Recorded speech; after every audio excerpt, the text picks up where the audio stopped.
Big time hello to you. This is Tony Wright again, First Love Christian Church, or FLCC, and AB Wright Ministries. We are in our 90-day Bible study, and we just happen to be on day 35. We're in Nehemiah. Boy, Nehemiah. Okay, Nehemiah. Well, look here. Nehemiah, as we saw, was a giant figure of his time. No matter how often you go to the Word, this brother right here, he's still a giant figure. Do you hear me? He's a giant figure for all time. Nehemiah was a contemporary of Ezra. And we just got out of Ezra. But as the Bible tells us, Nehemiah was a cupbearer to the king in the Persian palace. Now, as we saw, he leads that third and last return of those children of Judah back to Jerusalem after their Babylonian exile. And there was Zerubbabel, that brought back the first group, about 50,000 people. Then Ezra had about 2,000, followed here by Nehemiah. And we don't know exactly how many came back with him, but like I said, he was a cupbearer to King Artaxerxes the first, and Nehemiah held that important position. It was a lofty position, considerable responsibility. Now, as you probably know, though, this position, cupbearer, which included tasting the king's foods and wines to prevent the king from being poisoned, but you had to taste it. Well, this job had its own dangers, you know what I mean? But it also, though, placed Nehemiah in a pretty, esteemed position, great trust, a lot of confidence with the king. Now, we still, even today, have our share of complainers, don't we? Where we, see or hear of things that aren't right, but most of what we do about it falls into the category of complaining. But Nehemiah surely could have been one of those. I mean, this guy had a pretty set job, He was comfortable. And the king liked him. Like when the big boss likes you and everything, you really don't have to worry so much about the day to day. You know what I mean? But anyway, complainers. Boy, they tell you about things, but they don't have time to do anything for themselves. Or they'll wait until somebody else does something or tries to do something about whatever the issue is. And then they can tell you what should have been done or what could have been done. Most often, what you could use in most cases is that someone that's at least willing to at least try to do something about the problem. In other words, most often what you really need is a Nehemiah. Yeah, Nehemiah. He was willing to try to do something about things. You know what I'm saying? As this story began, he was talking to some of his friends that had come in from Judah. And he asked them, how are things going on? How are things going in Jerusalem? And how are the people there? Well, sometimes when people ask things like that, they don't really want an answer. Not a real answer. A fine, that would do. I'm just saying. But the word that was given to Nehemiah was that the remnant that was still there in Jerusalem, they were in great affliction, great reproach, and the wall, it was still torn down. And all the gates, they were torn down, burned down. And you know what Nehemiah did, right? Well, what he didn't do was what the normal response too often anyway is. And that is, oh, sorry to hear about that. When you see them again, tell them that we send our prayers. Not that prayer won't change things.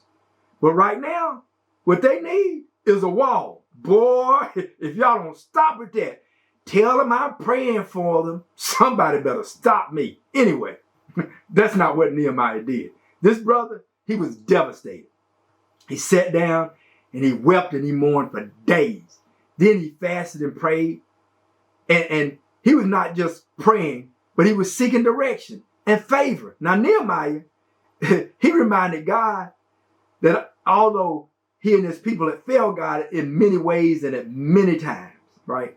That God had also promised that whenever his people would turn away from their sinfulness and turn back to God and walk in his ways, that God would be with them. And Nehemiah prayed for God to let the king show mercy toward him, right? He was not just trying to send goodwill to the cause. He wanted to go to the cause, and he wanted to take part in working on the cause. Now, Nehemiah, he wanted to be part of the solution. Boy, we need a whole lot of Nehemiah. Do you hear me? Woo-wee. Listen. So Nehemiah, he was aware of the problem, and his empathy for his people and the welfare of Jerusalem, it just caused him to reach out, and it moved him to just take action. And he knew that his people could use his talents. The talents he possessed could be used in the challenges that these people were facing. And he was willing to give up what many would have thought to be success to do the work that God needed to be done. Boy, don't even get me started with that. Giving up what's comfortable to do what God wants you to do. And when you heard that, that the opposition had once again led to the destruction of the wall, Nehemiah prayed for his homeland, prayed for his people, asked God for, and received the king's permission and the king's provision and the king's protection to get back to Jerusalem and complete that enormous task of rebuilding the walls of Jerusalem. So with these royal letters that he had in his possession, Nehemiah and his crew, they set out for Jerusalem. Now, the walls of Jerusalem were originally destroyed back when Nebuchadnezzar took over Jerusalem and took the people of Jerusalem into captivity around 586 BC. Something. Then, evidently, though, they have been almost rebuilt according to Ezra. If you remember in the book of Ezra, it talked about that wall. When opposition caused all the work to cease under Artaxerxes around 464 BC. And now, this return under Nehemiah, it takes place around 13 years after the return that was led by Ezra. And this is around 444 BC. So this is about 94 years after the first return by Zerubbabel. So Nehemiah, he came in, and without fanfare, he didn't make a big kickoff celebration. He didn't have a press op. He waited until it was night, and no one knew what he was up to. And he went out to inspect the walls. Then he challenged the people to rise up and build. Boy, sometimes all it takes is someone to put into action what is already on everybody else's mind. This right here, this stuff is just messing with me. You hear me? I'm talking about while people have been standing around looking at it or just sitting around thinking about it. It just takes somebody to say, let's go get started. Don't get me started on that. Ooh. So after Nehemiah said, let us. Remember, he had himself in the game on this one. Let us rise up and build. There is nothing like an us, and is it? Ain't nothing like an us. Well, work started immediately on the wall and the gates, and with the people building in the sections of the walls and the gates, pretty much in the vicinity of where they had been living. And just as soon as they started with the work, opposition came. Did you see that? And that's just how things go. You could sit around forever, and it's likely no one will ever say a word to you about you just sitting around. They won't say a word about that. But just start to do something. I tell you, people will come out of the woodwork on you. You hear me? And here they came. In this case, it was in the form of Sanballat and Tobiah. So first they came just to mock and to ridicule. What do they think they're doing? They don't know what they're doing anyway. Where are they going to get the stones from? Out of the rubble? And even if they put some mess up there, even a fox could break that down. Boy, you saw how Brother Nehemiah handled that one, right? Look, yeah, he just kept on working. Yeah, buddy. Sometimes it's not even worth responding to the foolishness. You just need to keep on working. Help me, somebody. And when the ridicule that Sanballat and Tobiah were throwing at her, when that didn't work, when it didn't have its intended effect, and the work was progressing, kind of at an alarming pace, well, they conspired against those that were doing the work, saying that they were going to attack them. The old bully technique. And evidently, it had been working for some time, because the people working on the wall, began to say, hey, they can be upon us before we even know. Before we even know they're coming, they could be already up on us. So Nehemiah, he had to remind them who their God is. Sometimes you might forget. And before you know it, the devil has you on the run. and you see everything that could prevent you from succeeding. That's all you see. But if you can just find a way to focus on the one thing that you need in order to succeed, and that's what Nehemiah reminded them of here. He said, don't be afraid of them. Remember the Lord. Boy, that's a message right there. Do you hear me? Remember the Lord, which is terrible and great, and fight for your brothers, and fight for your sons, and fight for your daughters, and fight for your wives, and fight for your home. Boy, sometimes people give up way too easy, don't they? Seems like you should have something, just something that you think is worth fighting for. Can I please get through this, Nehemiah? Oh, boy, this stuff right here. Somebody might have to just come and get me. Let's fast forward a little bit. Anyway, they went on back to work. But Nehemiah, he counteracts the threats of force by setting half the people on what we would call military watch, while the other half stayed to work with the construction. That's another lesson for us, isn't it? The work has to happen. And sometimes in order for the work to happen, we might just need a little bit of help. And that's all right. But each one of us has to do our part. Now, I've been able to, I have to be able to trust that you'll be building, and you have to be able to trust that I'll be defending, and vice versa. If I'm guarding, and every time you look around, I look around, you're on a water break, boy, or if I'm building, and every time I look back, you went on a bathroom break. Help me, somebody. Can we just be able to depend on each other? So these brothers and sisters here, they stayed at it.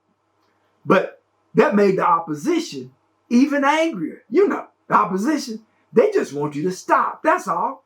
Just stop. Don't do it. Come on. Let's meet. Sorry, partner.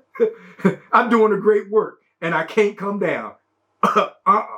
Not coming down to your level. Boy, while the external opposition continues to mount, Nehemiah noticed there's also some internal oppositions that start to bubble up. Boy, that'll happen every time. If you don't see trouble come from the outside, you better keep checking on what's happening inside. Now, these wealthier Jews, they were abusing and oppressing people, forcing them to, mortgage their property, sell their children in slavery and all this stuff. Nehemiah, again, though, he deals with the problem. I like Nehemiah, boy. He's a problem solver, let me tell you. So with the same combination of prayer and actions, though. Oh, and while I'm thinking about it, can I say that you need to remember to do both? Now, some people just want to pray, and some people just want to start doing things. And either way, something is likely not going to happen right. Do you hear me? Because if you only pray, there will be times that the answer involves something that you need to be doing. and if you just bust out and start doing something, you're going to often find out that what you've done, the something you've done, you did something, but it wasn't the right thing.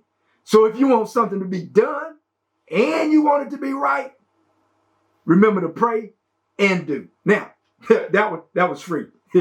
So even if I tried to send someone, they even tried to send somebody from within, right, to try to trick Nehemiah. So that's why you have to keep your station locked on heaven, because not every person that runs up to you with that cross hanging around their neck means you will. Remember that. And did you notice that the talebearers, the gossipers, where Nehemiah said that many sent letters back and forth with Tobiah, and that they reported his good deeds, Tobiah's good deeds before Nehemiah, and then they uttered Nehemiah's words to him? Yeah, that's the one that my dad used to say, any dog that'll bring a bone or take one. Woo-wee. But Nehemiah, he set the example for those who have been, for being generous by, he sacrificed his governor's salary. So even having to endure the deceit and the slander and treachery, Nehemiah, he continued to put his trust in God. And he kept a single-mindedness of mind, singleness of mind until the work got completed. And they built that wall in an incredible 52 days. And even the enemies had to recognize that that could only have been possible with the help of God. Boy, after that wall was finished, though, they conducted a consecration and consolidation of the people. And Ezra, the priest, same book we just got out of now, they were contemporary. Ezra the priest, he led a spiritual revival, similar to the reforms that we saw back in the book of Ezra. That was about 13 years ago, though. But unfortunately, Ezra's revival is short-lived.